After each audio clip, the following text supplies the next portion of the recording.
விசிறி காற்று வாங்குவதற்கு மட்டுமல்ல, நம் காற்றை எடுப்பதற்கும் தான் விசிறி. விசிறிகள் என்றெல்லாம் எங்கும் இருப்பதில்லை.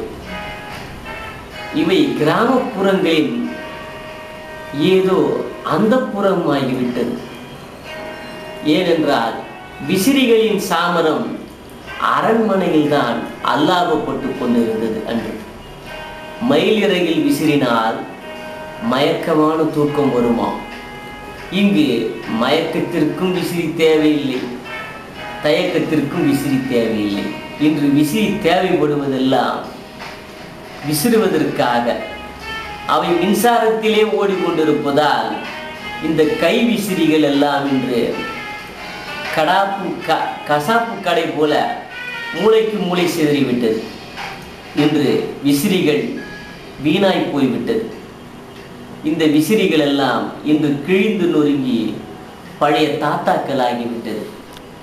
அதனால் விசிறிகளை யாரும் உபயோகிப்பதில்லை.